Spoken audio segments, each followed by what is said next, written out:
Hola, hola, bienvenidos a Emprendiendo sin filtros, el podcast donde hablamos de emprendimiento sin filtros, sin censura, sin pelos en la boca. Hoy me acompaña Daniel Bet, José Miguel Carrasco y Francisco Sepúlveda. Y que les habla Stefan Prendo. Hola, mi nombre es Daniel Bet, soy emprendedor serial. Me he equivocado caleta de veces emprendiendo, he tenido algunos éxitos y también me dedico a las mentorías en distintos hubs de mentoría en Chile y en Latinoamérica. Bueno, yo soy José Miguel Carrasco, me dedico más al tema de, si bien también soy emprendedor, me dedico mucho más al tema de innovación corporativa y también he estado muy fuerte en temas de emprendimiento en incubadoras y aceleradoras de negocio. Y por mi lado, yo soy Francisco Sepúlveda, ex emprendedor del rubro de la energía, pero actualmente con una empresa de asesoría de inversiones. Y por mi lado, yo he aprendido hartas veces, hartos cotolazos, hartos errores. He sido consultor de innovación y he liderado una incubadora de negocios. Yo actualmente ayudo y asesoro a emprendedores lo que puedo. Hoy día vamos a ver el tema de cómo abordar las ventas al momento de emprender. Entonces, le doy la palabra a Daniel para que él inicie un poco con eso. El tema de la venta, es un gran tema. A mí en las mentorías siempre, en general, me llegan muchos proyectos que están complicados con las ventas. Ventas B2B y B2C. Son dos mundos que, si bien comparten ciertas cosas, son bastante diferentes porque por ejemplo, en el B2C se da mucho más la transaccionalidad de la venta, onda, este es mi producto, este es mi sitio, cómpralo o déjalo, listo. En cambio, en el B2B, que es donde he tenido más experiencias también yo, es inherentemente más consultivo, o sea, hay una conversación con el potencial cliente, hay una indagación de si hay una necesidad, si hay presupuestos, por ejemplo, si estamos en el tiempo adecuado, si estoy hablando con alguien que corta la decisión de compra, etcétera, y sobre eso uno va construyendo las cosas. Y antes de eso, incluso, mucha gente se pierde en el tema de la prospección, que es como, ¿quién es mi cliente? Y ese es un gran problema que pasa siempre, y esto es típico, y a mí también me pasó emprendiendo, o sea, ¿quién es mi cliente? Y muchas veces nos confundimos y creemos que todos son nuestros clientes, cuando en realidad no es así.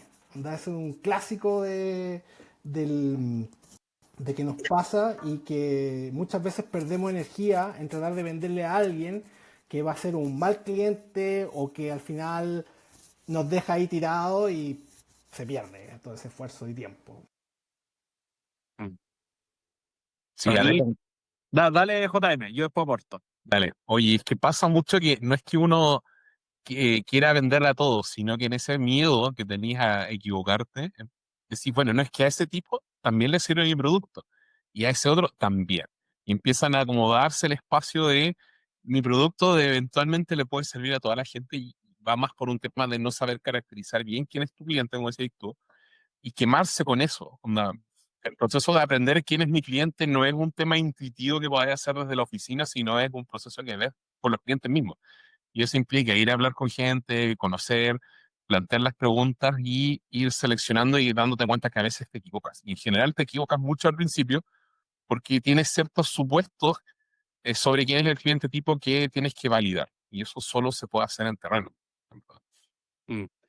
Yo ahí un poco sumarme a lo que dice JM en el sentido de que, en efecto, al principio uno sí, no sé, voy al rubro mío, el tema de inversiones.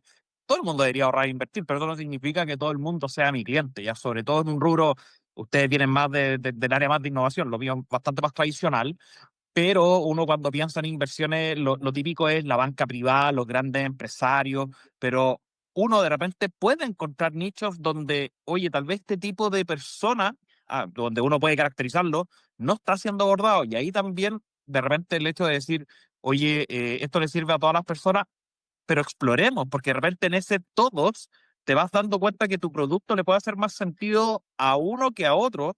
La típica de las inversiones, grandes capitales, no, también uno puede apoyar a capitales pequeños de otras maneras, que no te consuman la HH, por supuesto. Ahí un poco lo que decía Daniel, el tema más consultivo, el tema de inversiones también es así. Ver cuál es el producto que tiene el cliente, implica una conversación previa y ahí determinar, ok, ¿le sirve mi producto o no? A mí me pasó que de repente uno siempre quiere apuntar en el tema de inversiones al gallo de alto patrimonio y todo. Sí, porque obviamente te va a sacar un ticket más grande con tal vez la misma cantidad de HH, ¿ya? Pero si todo el mundo si tiene eso y tal vez tu producto no es muy diferenciador, porque hay que verlo ahí, qué le podía agregar valor, chuta, de repente quizá hay que buscar a otro, pero es importante caracterizar hasta uno encontrar ya, este es mi nicho, independiente de que le pueda servir a todos, tratar de dirigir los esfuerzos a un nicho donde tú en efecto puedas agregar valor. Si vaya a ser uno más, no tiene mucho sentido. Justamente. No, súper buena aporte en ese sentido, que aquí lo importante es encontrar el cliente ideal para nuestra empresa. Entonces, porque justamente hay muchos que podrían comprar nuestro producto o servicio, pero costaría mucho más los que no son nuestro cliente ideal. Entonces, lo que queremos hacer es hacer lo más eficientemente posible y poder encontrar ese tipo de clientes que son los que nos comprarían mucho más directo. Entonces, este proceso del identificar cuáles son estos, de todos los leads que nos pueden llegar, todos los prospectos de clientes que nos pueden llegar, cómo identificar cuáles son estos que son los más ideales que les vamos a vender, es el proceso de cualificación, que es cuando nosotros tratamos de hacerle preguntas, ya sea, o sea, no necesariamente hacerle preguntas, sino como identificar sobre la caracterización que tenga ese cliente, que lo vamos a hacer mediante un formulario, por ejemplo, y de ahí posteriormente haciéndole preguntas rápidas para poder identificar si es que casa o no casa con lo que queremos como cliente ideal. Y eso nos va a hacer mucho más efectivo, reducir el tiempo de la venta y eventualmente ser mucho más exitoso en eso. Oye, ahí yo quiero complementar cuando esto como viene como de la realidad, así como de lo que esto me ha tocado ver en las mentorías y bueno, también lo que viví, todas las veces que me equivoqué. Qué manera de perder tiempo en reuniones que no sacaba nada, así como que yo me acuerdo así como todos los errores, todos los tiempos, horas. Y, y pasa que en la práctica, cuando no sabéis vender, vaya todo, ¿sí? Y no tenéis idea de estructura ni análisis sistemático y creéis que cualquiera que le podría interesar algo tuyo va y le vendí. Y un gran error que cometía y que tengo como historias de esto es que yo llegaba y me lanzaba a presentar. Llegaba así como, hola, ¿cómo están? Sí, y bueno, y la típica te dicen, bueno, presentaron los que tienes. Y resulta que en realidad, y eso siempre en mi mentoría yo recomiendo encarecidamente, le digo, casi como te obligo a, antes de presentar, o sea, preséntate tú brevemente, saluda y todo eso, pero empieza a identificar, a preguntarle a ese potencial cliente por qué se están juntando ahí, por qué fue lo que le interesó, qué fue lo que vio, entender bien cuáles son su rol, cuáles son, por ejemplo, sus KPIs como rol, y entender esa lógica. ¿Por qué? Porque eso determina mucho la calidad de tu presentación después. Un error que cometen muchos emprendedores, y me sumo a eso, o sea, yo aquí no estoy libre, no soy así como la persona perfecta que se la sabe toda, es que uno llega y se lanza a presentar, y así un demo y todo eso, y bueno, y mi historia, esta historia se las conté antes, pero, o sea, les comenté que tenía esta historia, pero mi historia es básicamente, nosotros teníamos un partner que nos abrió una oportunidad en Perú, en Lima, ¿ya? Con una gran empresa de telecomunicaciones que ya no está ahí, ya sabes cuál es. Y la cosa es que la reunión era a las 8 de la mañana un día de semana en Lima. Entonces, obviamente me fui antes, viajé en avión y todo eso, y me hospedé en un hotel al lado de la reunión para estar así a las 8 de la mañana, preparé la reunión, vi la presentación, simulé el demo y todo eso.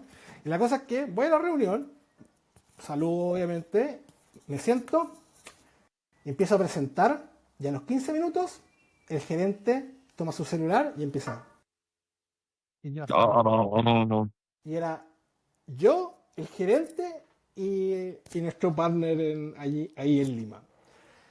En ese momento yo estaba así como que quería saltar encima de la mesa y estrangularlo y decirle por qué te creí la cuestión.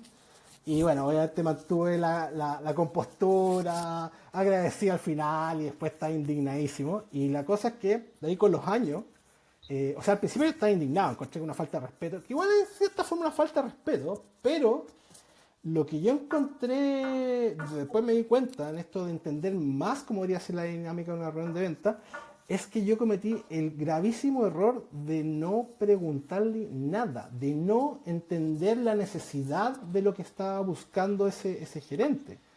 Y ese es el gran problema. Y ese es un, de que no entendemos, o sea, asumimos erróneamente de que nos estamos reuniendo ahí porque el cliente entiende lo que busca, entiende lo que tú ofreces y por tanto quieres que le muestres más. Y no es así. Muchas veces ni siquiera el cliente sabe por qué está ahí. No, a veces le dicen, mira, tienes que recibirlo, ve si te sirve o no.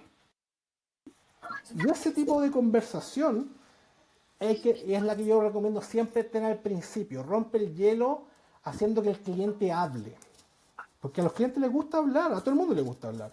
Entonces, bueno, después con los años me di cuenta de que en realidad yo fui el estúpido. Y ahora, y cuento esta historia en las mentorías siempre para decirle, mira, lo que tienes que hacer siempre es tener un libreto, por así decirlo, y que conduzca la reunión. Y ahí, en el tema de la cualificación que muy bien mencionaba Stefan, yo siempre recomiendo, hay varios acrónimos como que son técnicas para cualificar. El más clásico es BANT, que es B alta ANT, que es Budget, Authority, Need y Timing, que en el fondo es como, trata de identificar si tienen presupuesto, si estoy hablando con la persona que corta el queque o toma decisiones, si la necesidad existe, que esa es la base, y si está en el tiempo adecuado para el momento de compra. Hay varias más, están médicas, hay varios acrónimos más. Y eso te ayuda mucho a saber si tienes que seguir avanzando con ese lead o en realidad sabéis que hasta aquí llegaste. Eso es un poco la historia. Yo tuve que haber hecho eso, pero nadie se lo. Sí, pasa mucho que también cuando uno empieza a vender, siente que, y en particular cuando vendí B2B, que sentís que el esfuerzo de venta es una demostración de racionalidad. Producto, le logras decir cuáles son las variables y qué es mejor, naturalmente el cliente va a decir, ah, es mejor, me voy a cambiar. Y no es cierto, también. La decisión de venta depende de varios factores que desde afuera para ti son invisibles. Entonces la necesidad de entender al cliente es relevante por eso. A veces uno cree que está entregando valor y en verdad el cliente hace rato que aceptó que ese ya no era un problema y no le importaba, por un lado. Por otro lado, claro, surgen muchas veces las opciones de, no, es que con este nuevo sello va a verificar que eres sustentable y vaya a tener que hacer no sé qué. Ok, no me interesa. ¿Cómo gano más plata? Había una frase muy buena, y voy a decir vos cómo estructuras, pero una frase muy buena que es en general los B2B compran capacidades, ¿ok? Tú compras una capacidad de hacer algo mejor. Y eso implica que también tienes que entender el proceso que el cliente tiene, porque a veces el incorporar esa mejora implica una transformación interna gigantesca que ellos no están dispuestos a incurrir. Y eso es un tema también. En cambio, en el B2C, tú en general lo que compras es satisfacción, placer. Por eso en general el chocolatito dulce está en la caja. Cuando ya está como rendido, caes. Eso es el marketing 1-1. Y por el otro lado, para no también engañarse en las ventas, ocurre mucho, y en particular en las digitales, dice que no, que es un cuento común. Y no se me olvida nunca que de la Cámara de Comercio chileno-francesa me dijeron, mira, los franceses, sí. Nosotros tenemos una frase con respecto a los chilenos, pero yo creo que es aplicable para toda Latinoamérica, que es que si un chileno te dice que sí, es tal vez. Si te dice tal vez, es que no. Si te dice que no, es porque no es chileno. ¿Cachai? Nadie te dice eh, que no. Todos te dicen, no, qué buena, conversemos, mándame un correo con esa información y lo vamos a seguir hablando. Y yo cuando partí vendiendo negocios, claro, juntáis, hacíais las reuniones, habláis con la gente, y todos te decían eso, no, qué buena, me encanta tu idea, estamos hablando, bacán. Después te estaba bacán, hice 50 ventas, todas las reuniones fue increíble. Y después empecé a mandar los correos y te das cuenta que nadie te responde nada. Yo, y ya, no cerraste nada, en verdad. Y hay que entender un poco eso, que también hay un tema cultural, no solo en el proceso de venta, sino en la implementación de los proyectos que hace que a la gente, a menos que se sienta muy obligada, o a menos que sienta que hay una necesidad muy evidente que tu producto resuelve, hay un proceso de venta que requiere un nivel de consultoría, un nivel de entendimiento del cliente y a veces también un nivel de rechazo. Onda, yo, bueno, el primer proyecto que tuve era un proyecto de educación en que éramos ingeniero y sociólogo, tratando de resolver un problema. No vendí nada, nunca. ¿Por qué? Porque el primer rechazo que se le genera a un profesor o a un director de colegios, ¿qué sabe gente de sociología e ingeniería tratando de resolver mi problema a mí como profesor? Entonces, generas esos rechazos también si tú no entiendes el ecosistema sobre el que te mueves. Y eso también es, solo la venta es una solución, sino es el entendimiento real de un problema que viene de escuchar al cliente y entender el mercado. Y aunque uno a veces cree que entiende el mercado, no es tan así a menos que esté muy involucrado. Mm. Hay algo que me gustaría agregar. JM, quiero que te diga un retorno. ¿Retorno? ¿Aló? Ahí creo que. Y ahí sí, ahí está perfecto. Gracias. Algo que me gustaría agregar, claro, a diferencia de ustedes que vendían B2B, yo vendo B2C. Pero pasa también que el tema, al menos de inversiones, no es tan, como decía, como hay un chocolatito que hay bien puta. No, ¿cachai? Porque involucráis mucha plata también. Entonces, es un B2C, pero que se porta como un B2B, ¿ya? Y ahí me cuadro mucho con lo que dice Daniel, y ahí les voy a contar algunas anécdotas de aprender a prospectar antes de tener una reunión de venta, ¿ya? A mí me pasa mucho que antes, yo cuando no cachaba mucho de venta, como yo pensaba que le iba a hacer, invito a alguien a comer, lo íbamos a un buen restaurante, yo en general mis clientes son o del rubro minero o del rubro energía, la energía, porque bueno, yo soy ingeniero civil eléctrico, y rubro minero porque pude identificar que en minería hay mucho alto ejecutivo que quiere ser atendido como banca privada, pero no tiene la cantidad de capital suficiente para ser atendido por la banca privada, ¿ya? En ese contexto decía, perfecto, lo invito a comer, un restaurante rico, hacernos tratar bien, le hago un par de preguntas que nunca eran como temas de venta, eran como otras cosas, en realidad como más de cualidades de producto, que no tiene nada que ver que para poder vender, hablar de cualidades, y me gastaba 100, 120.000 pesos por almuerzo, oye, te mando una propuesta, no, gracias. Pucha, ya, bueno, será el siguiente, no. Y me empecé a gastar una cantidad de plata cuando ya en una y dije, ya, para, estoy gastando demasiado dinero en algo que no me está generando venta. Así que lo que hice fue un pequeño guión, muy alineado a lo que decía Daniel al principio, decir, ok, ¿tiene budget? La primera pregunta es, ¿usted actualmente invierte sí o no? Y te pueden salir como un no porque, no sé, tuve un gasto médico, ahí siempre un seguro salud es bastante bueno, pero independiente de eso, tuve una emergencia o, no sé, pues, que me quedé desempleado, que últimamente es algo que igual he escuchado harto. Entonces ya, si no invierte, tenéis dos opciones: o no vas a seguir hablando con esa persona porque hay que perder un tiempo, o lo que yo les recomiendo a los emprendedores que empiezan a ver el tema de venta, practiquen, aunque sepan que esa persona no les va a comprar, tienen que practicar el pitch de venta, tienen que perder el miedo. Entonces, incluso te baja la ansiedad sabiendo que la persona no te va a comprar. O sea, podéis fallar y qué tanto, te sirve de práctica. Entonces, primero, ¿tiene budget sí o no? ¿O actualmente invierte o no? Y ahí también lograr identificar un dolor. La primera pregunta que yo le hago es, bueno, si está contento o no, todo el mundo te va a decir que sí, porque sí, la cuestión renta, mira, si los mercados andan bien, en realidad todo va a andar bien, ¿cachai? Pero hay preguntas que tú puedes encontrar que en general tus competidores o el ambiente donde estés metido tal vez no lo resuelve. Y a mí me pasó mucho, y es la pregunta que yo siempre hago es, ¿te hicieron una asesoría tributaria? Y es como, chuta, ¿no? ¿Por qué? Entonces, cuando yo en la primera pregunta identifiqué, no, por ejemplo, invierto en depósito a plazo o fondos mutuos, que no tengo nada contra los fondos mutuos, pero de repente la realidad de cada uno es si te sirven o no, uno le dice, ¿tú sabes que en un depósito a plazo todas las ganancias se van a tu global complementario y si eres minero, lo poco que ganas en un depósito a plazo tenés que cortarlo en un 40%? Chuta, no, no tenía idea. ¿Y eso no te lo dijo tu banco? No. Y ahí uno empieza a identificar, listo, acá hay algo que no sabía el cliente y que ahora se dio cuenta que lo poco que ganaba, gana aún menos. Listo, y ahí tiene uno lo identificado y ahí uno puede decir, mira, nosotros ayudamos, lo que hago yo, mira, nosotros ayudamos en este tipo de personas, hacemos un análisis completo, tenemos un área tributaria, tenemos partner tributario. ¿Te interesaría una reunión de 30 minutos para que veas lo que hacemos, que de seguro lo podemos hacer mejor que lo que te están ofreciendo ahora? Te pueden decir que sí, u otros te van a decir, como decía JM, es un dolor que tiene asumido, filo, no, no, no me interesa. Y tomen el no nomás, ¿ya?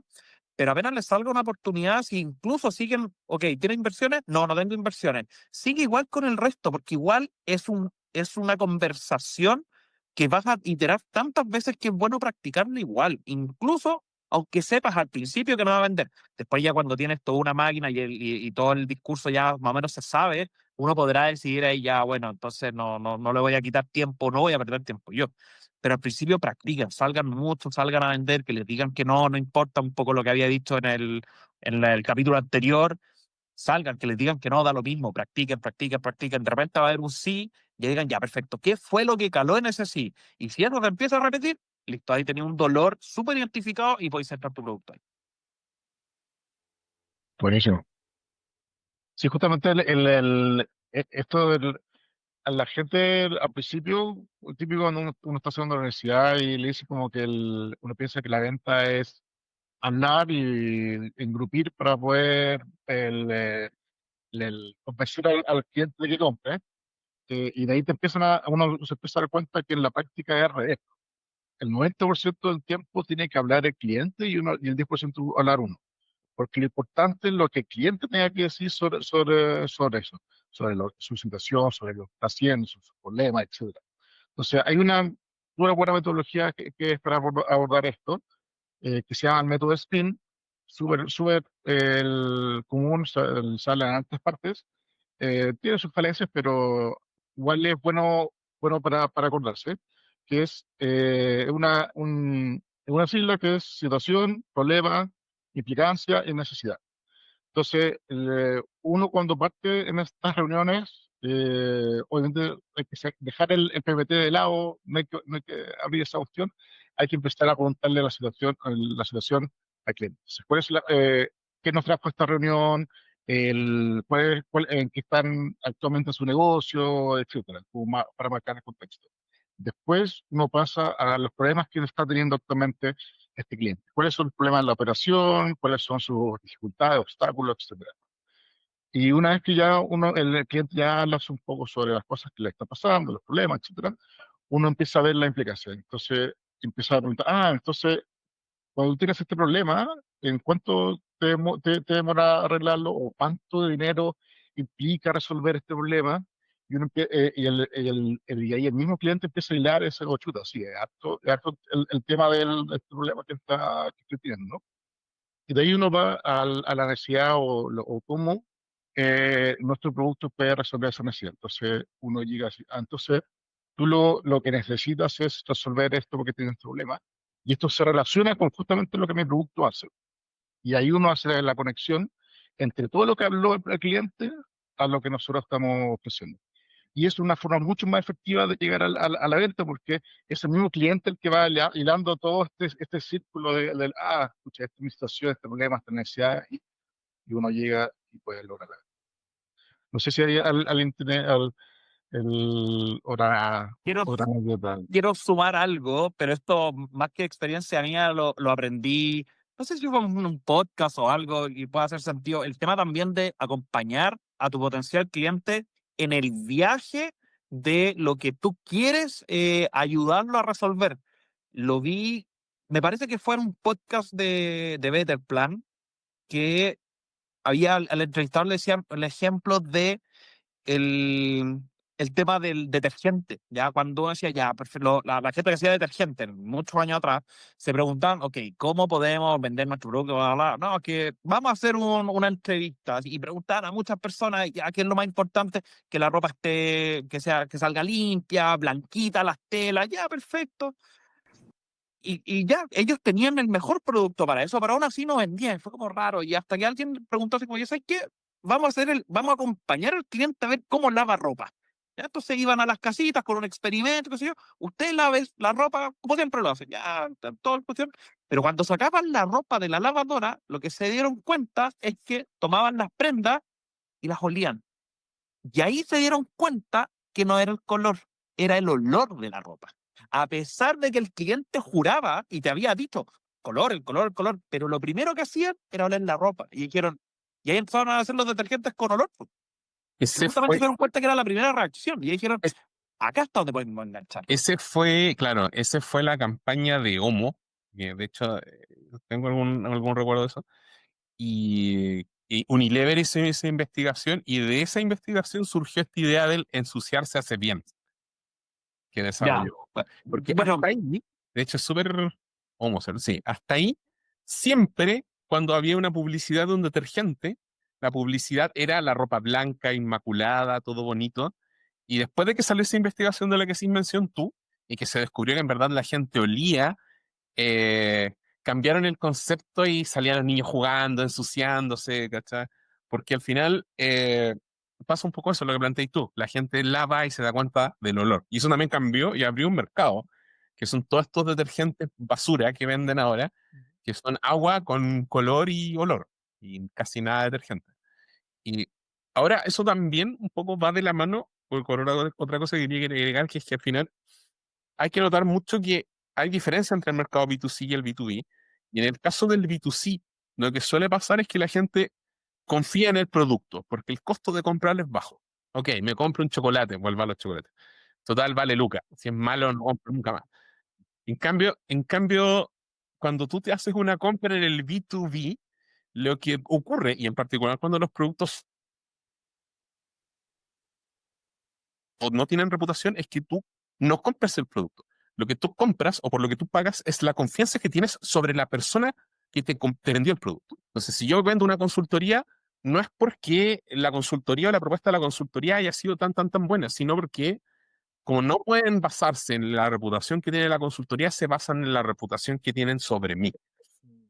Y por eso ocurre mucho que muchas empresas han empezado a desarrollar esta idea del emprendedor producto, que veis mucho con Mark Zuckerberg o no sé, Bill Gates, Steve Jobs, que cuando presentaban sus productos, a ellos aparecen, ellos generan una identidad y uno se asocia identidad de cierta manera en el B2C.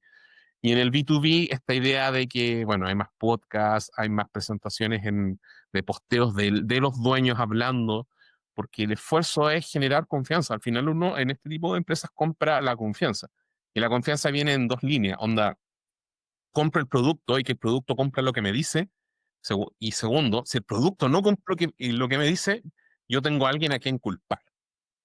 Que Onda, en las empresas, muchas del B2C, uno tiene que pensar en un banco, en un comercio, etcétera, si vaya en retail.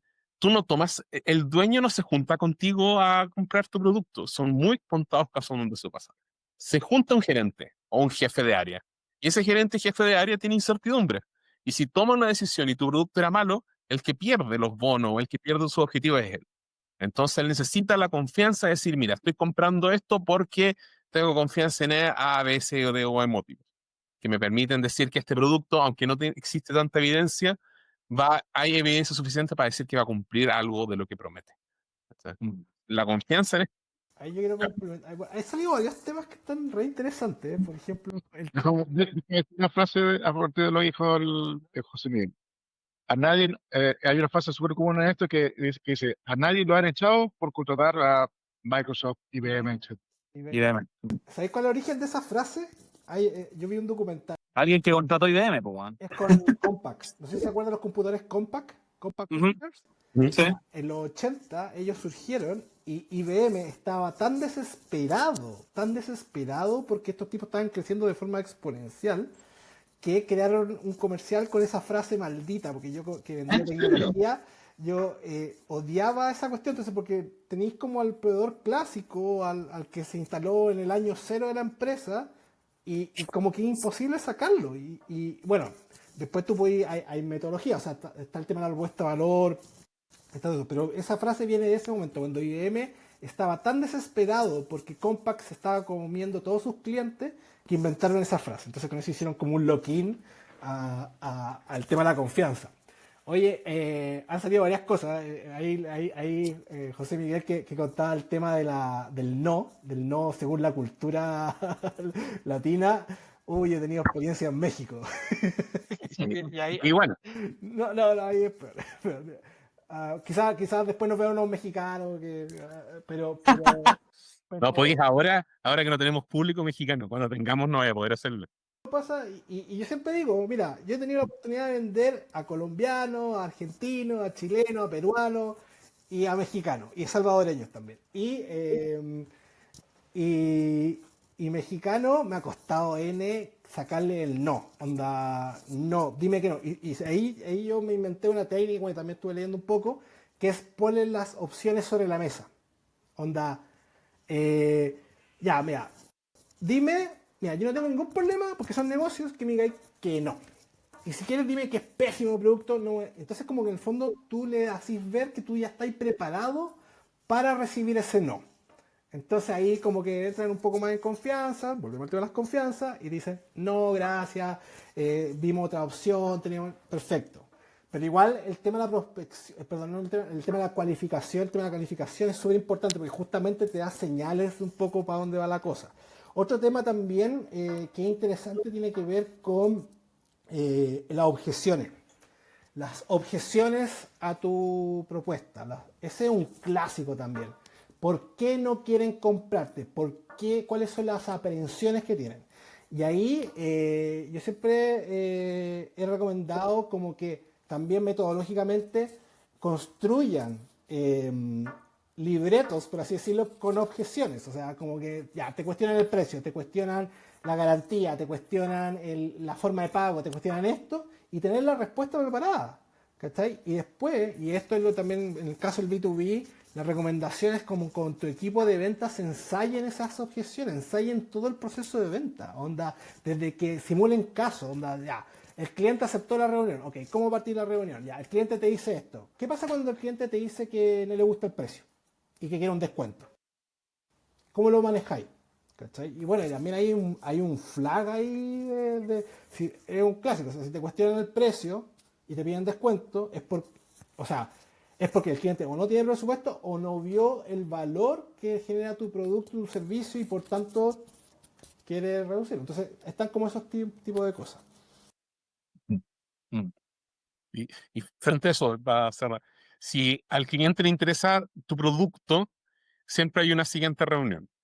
¿Ok? Eso, no pensar que esto es como, no sé, un Shark Tank. Lo hiciste mal, adiós. No existe eso en general en las ventas. Si hay un interés, siempre te van a recibir. Y si no hay un interés, ya te recibieron por obligación en algunas veces. Y ya tienen la excusa para rechazarte por todo lo que ya hayáis hecho o no hayáis hecho en la reunión. Pero ya fue. Entonces, como que también es fácil un poco separar a qué cliente les importa en el momento de qué cliente no les importa. Sí. Ahí me gustaría agregar algo también de justo lo que nombran del dicho de IBM, que nadie los despide por haber contratado IBM. Hay un tema también que bueno, yo no soy un vendedor innato para nada. De hecho, me he tenido que entrenar varias veces, en particular ahora que nombré a un mexicano. El primer profe de ventas que tuve fue un mexicano, se llama Cri Ursúa, así que si de repente alguien necesita ayuda, contáctelo, tiene su curso de venta. Pero él habla mucho y me he topado varias veces con eso, que independiente que uno venda B2C o B2B, uno le vende persona a persona, ¿ya? El tema es qué mueve a la otra persona a seguir una conversación contigo. Y es, en el caso del B2B, que lo vi un par de veces, es quedar bien con el jefe. Ese buen busca su ascenso, busca quedar bien, que le den la palmadita en la espalda, que eso vaya acompañado con un bono. Es justamente ver, ok, ¿cómo puedo ayudar a mi contraparte a quedar bien? ¿Ya? Y ahí justamente, por favor, cuando también practiquen las ventas, que también lo vi en un par de veces, menos mal no era alguien cerca mío, pero sí bien comentado, es cuando dicen, no, es que lo estuviste haciendo mal todo este tiempo. Viejo, lo que menos necesita la persona que te va a comprar es que lo esté atacando y decirle, lo hiciste todo mal. No, bueno, lo hiciste con los recursos que tenía y mira, para el contexto donde estaba, fue una muy buena decisión, pero las cosas han cambiado, qué sé yo. Pero esa persona lo que está buscando es quedar bien de una u otra manera. Cuando es B2C, quedar bien consigo mismo, con la señora, con los amigos, sentir como que le diste un upgrade en la vida. El upgrade que busca la persona en el B2B es que lo asciendan. Eso es lo que busca. Entonces también, cuando Daniel al principio de este capítulo hablaba de si es el que toma la decisión o no, bueno, si es el que no, ¿cómo esa persona te puede hacer llegar a la persona que toma la decisión y no te va a dar el pase porque sí? Él tiene que ver una ganancia. Y si la ganancia de repente puede ser como, oye, ¿sabes que este ejecutivo me trae buenas ideas? Está como bien conectado. ¿Cachai? Hacerlo ver como que pueda brillar de alguna forma dentro de su contexto. Y ahí también vean cómo dirigir la venta para poder hacer brillar al otro. Hoy día tuve una reunión con un cliente, o sea, potencial cliente, esperemos que salga, y es periodista, un periodista que le ha ido bastante bien en la vida, y me contaba que es distinto, y tal vez a Estefan esto le puede sonar, a mí no me sonaba, pero hablan de que es distinto ser, cuando uno trata de vender, es ser el guía, que uno puede ser como el vendedor, el guía, pero el héroe es tu cliente, a él tiene que brillar, él es el superhéroe en todo, tú lo guías a cómo ser un superhéroe. O sea, y ahí está el tema de, no sé, pues, la marca personal, cuando entregáis valor, etcétera. Pero el que tiene que brillar es tu cliente, no tú lo guías a brillar. Entonces, de repente, eso puede ser como un consejo para el que se dedica a la venta per se, B2B o B2C, encárgate de que la otra persona brille. ¿Cómo va a querer brillar? Bueno, eso es lo que tienes que averiguar con las preguntas, qué es lo que lo mueve. Bien. Oye, yo quería complementar también ahí, tocaste unos puntos así súper interesantes, onda, de que en el fondo la venta B2B es a personas, eso es un hecho, o sea, y bueno, y estas metodologías, estos acrónimos que yo mencionaba como MEDIC, por ejemplo, ahí justamente busca identificar cuáles son los KPIs de las contrapartes que tienes enfrente para entender cuáles son los gatilladores que los motivan. Entonces, quedar bien con el jefe, aumentar algún indicador. Claro, ahí agregar que el KPI, ojo, no es solamente temas de mayor venta, todo, de repente pueden ser egos personales. Ojo, Onda, ganar más busquen el plata, de real un KPI. bono, un ascenso, ¿cachai? Entonces al final es parte también de la conversación en la venta, en el B2B, es entender cuáles son los triggers o los motivadores, los gatilladores de la contraparte, porque al final son personas. Y ahí tocó también lo que decía José Miguel, el tema de la confianza. Eh, lo otro también ahí que me mencionabas del tema del champion, del tu promotor, ¿cachai? Ok, ya, quizás no es la persona que decide finalmente, pero puede ser la persona que se sienta al lado tuyo y te lleva por los actores y y te va abriendo puertas. Eso también es un actor importante. Por eso en la venta B2B no es como... Y ahí un clásico error que uno comete y que se comete mucho, por lo menos en Latinoamérica, que es venta en caliente, que es buscar como el gerente y creer que porque habléis con el gerente tenéis la venta asegurada. Y eso no es así, ¿cachai? Eso es un gran error, eso es creer que las ventas son como casi unidimensionales. Y no, lo que pasa muchas veces, y por eso es como cuando yo de repente, no sé, por grupos de WhatsApp que veo de emprendimiento, veo, oye, ¿quién tiene el contacto de alguna gerencia de la empresa no sé cuánto? ¿Cachai? Y siento que detrás de eso, no necesariamente es cierto, pero está como esta creencia de que si yo hablo con el que tiene el mayor cargo, la venta se va a dar. Y no es así. ¿Cachai? Muchas veces los gerentes dicen, ok, anda a hablar con este o anda a hablar con este. Y entender que O no te contestan nomás. uno te contesta. No. ¿Cachai? Entonces, eso es súper importante también entenderlo, que no porque tenga el mayor poder dentro de la empresa es el que puede influir, pero no va a tener quizás la decisión final, y eso lo va a tener el gerente del área o incluso a veces el de finanzas, no sé, una cuestión. Claro. Yo tenía el caso de un amigo que vendía una tecnología nueva que disminuía esfuerzos en algo. No voy a decir en qué, porque automáticamente van a saber qué cosa, pues. Ujú. Y resulta que, bueno, pero generaba una automatización. Entonces, él todo orgulloso llegaba a la empresa y le decía a un jefe del área, le decía, con esta nueva tecnología podéis eliminar 3/4 de tu equipo. Chucha. ¿Cachai? E incluso más. Entonces, todos los gerentes que tenían estos equipos le decían que no, o lo diluían, porque él hacía lo que planteáis tú, po, Daniel, que era hablar con el gerente y el gerente lo derivaba a este jefe de área. Y este Este jefe de cara área no quiere ser despedido, po, weón, obvio.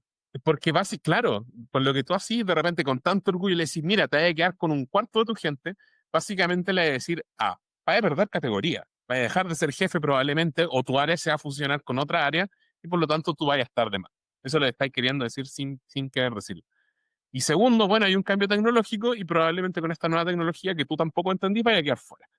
Entonces, se producen estos rechazos también. Y ahí viene lo que plantea Francisco, uno le vende a personas y las personas, y venderle a una persona implica que le vendes a esa persona y a la empresa. Tienes que entender que hay un proceso negociado en que los actores que te reciben tienen que ser promotores de tu tecnología y tienen que verse beneficiados de cierta manera con lo que pasa con esa tecnología, pero después también se tiene que atender a la empresa. Muchas veces hay productos que han metidos o servicios que quedan metidos en las empresas, no tanto porque sean buenos, sino porque han logrado generar círculos virtuosos con los jefes que tienen incentivos a mantenerlo. Se da per se también.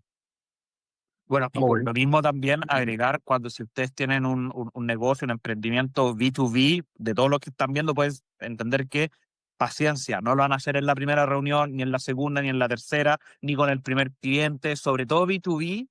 Es mucho más difícil, es un pacto básicamente vender los B2B. Lo bueno es que los B2B tienen un ticket bastante grande, ¿ya? A diferencia de un B2C que de repente puede salir un poco más sencillo, pero los tickets por supuesto son más pequeños y ahí uno tiene que elegir para dónde apunta. Claro. Sí, todo depende del tamaño de la empresa al que uno está abordando. Es muy distinto ir a venderle a una empresa grande con miles de personas a una pyme con que tiene de 2 a 20, no sé cuántas personas. Y pucha, el tema de que estamos viendo una persona es tan importante, porque la gran mayoría de los emprendimientos tienen su propuesta de valor que es para la empresa. Entonces, con esto tu empresa va a lograr X después, ahorro, X mayor de ingresos, etcétera.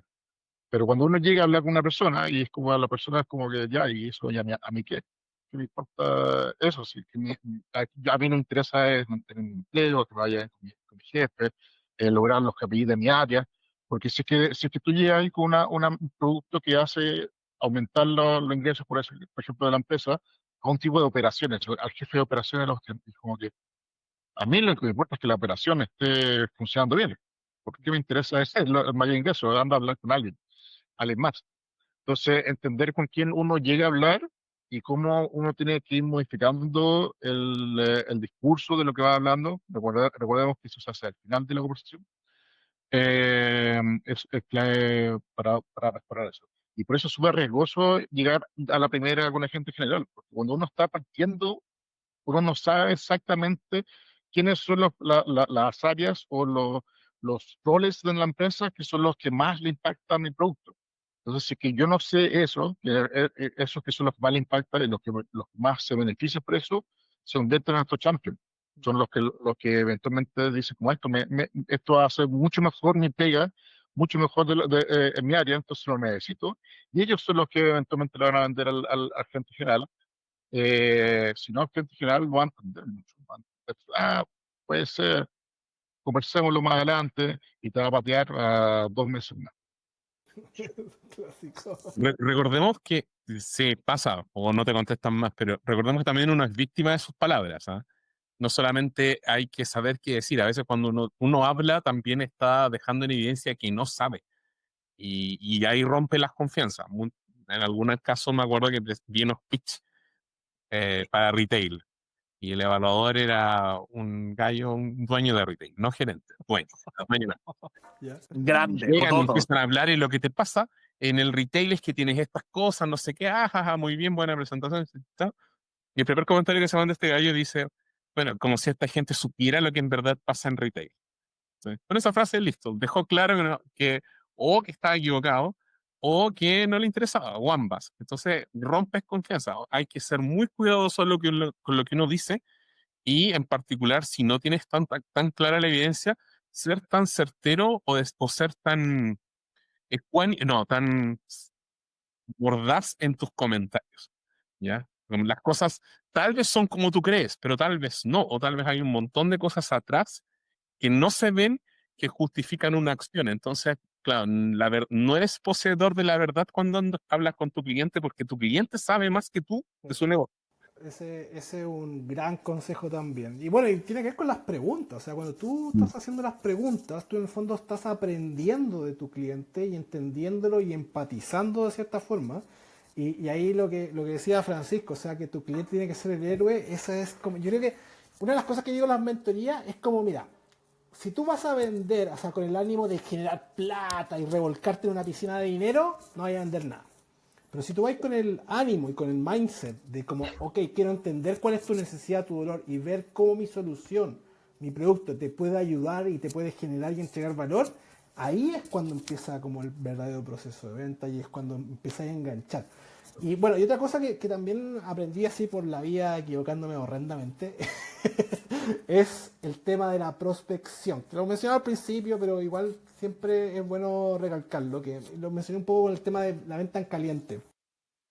El problema, el- también lo digo en las mentorías, yo digo que cuando están buscando vendedores, la mejor forma de encontrar un vendedor es en la entrevista como laboral, es ve cómo se comporta.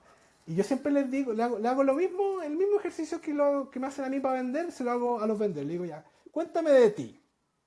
Y ahí el que me responde con preguntas es para mí el mejor vendedor.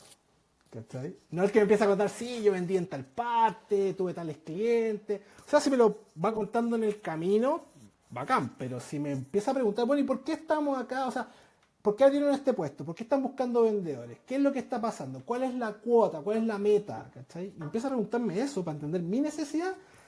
Ese para mí es un vendedor así bueno, bueno.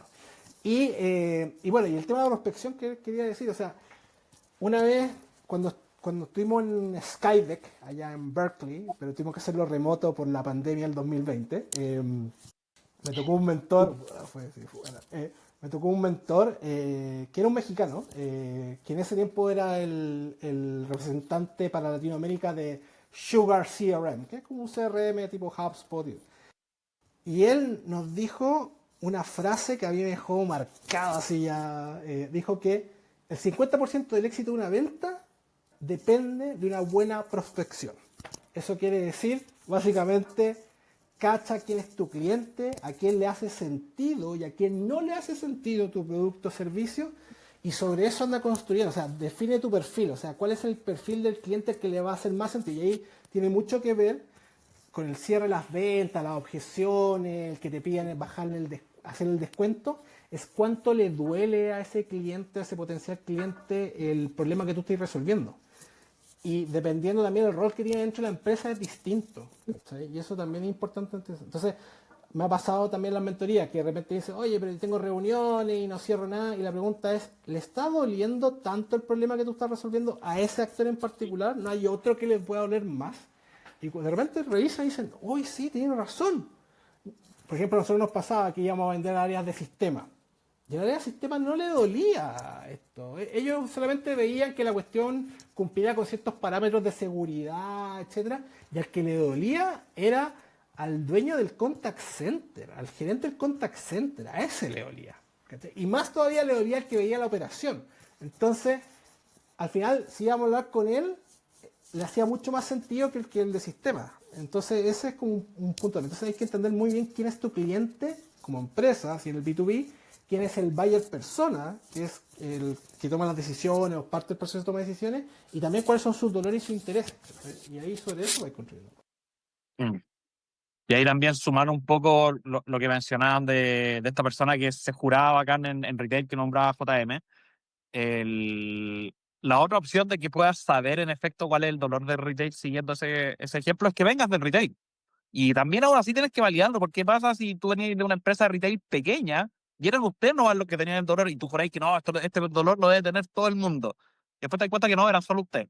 ¿Cachai? Entonces, igual aún así tenéis que hacer preguntas. O sea, incluso aunque estuvieras en el rubro y viste un dolor y era un problema y nadie lo solucionaba, tú decís como, mira, por acá hay un espacio de negocio, bueno, tenéis que validarlo también si al otro lado ocurre o no. Si al otro lado ocurre, perfecto. Y ahí puedes decir, mira, yo me presento, bla, bla, bla, tengo experiencia en retail y creamos esta solución porque a mí me pasó esto. Yo me acuerdo haberlo visto mucho en Shark Tank, mucho, yo sé que es un poquito estrafalario el show, pero aún así hay muchos ejemplos de cómo muchos emprendedores buscan una solución producto de cosas que ellos vieron y que después preguntándole al resto de personas se daban cuenta que tenían un problema. Me acuerdo el caso, para que lo busquen el capítulo, lo encontré muy bueno, de la típica que tiene el problema de las guaguas recién nacidas que no duermen, ¿ya? Y hubo una mamá que se dio cuenta del mismo problema que si arropaban mucho a los niños, o sea, como sentirlos bien apretados, como si estuvieran en el vientre materno, podían dormir mucho más. Y creó un producto, después hizo, obviamente le preguntó a muchas mamás y como si tengo el mismo problema, mira, prueba esto. Y hizo cuenta que era un dolor que podía resolver. Pero justamente porque también viene de la misma experiencia, pero eso no quitó que tuviera que validar también su misma hipótesis. Y ahí cuidado también con el sesgo de la confirmación de que, porque me pasa a mí, le pasa a todo el mundo. No, de repente te pasa a los latinos y el nicho de mercado es tan pequeño que ni vale la pena buscar una solución ahí. Claro. Ese es el esfuerzo del IMPO, validar que existe un mercado y después de que validas que existe un mercado, validar que el mercado es lo suficientemente grande para que a ti sea rentable solucionarlo. Claro. Bueno, eso es como la parte como de diseño, creación de un producto más que nada y la validación de un negocio propiamente tal. Yo creo que podríamos estar hablando todo el día de ventas y cosas que creo que no hemos pasado, visto. O sea, la verdad que no he hablado casi nada de cosas que he visto porque pero de verdad hay cosas que son medio flop. Pero yo creo que mejor dejémoslo para otra oportunidad, ya se nos extendió un poco. Así que no sé si alguien quiere cerrar con algo, pero yo creo que estamos.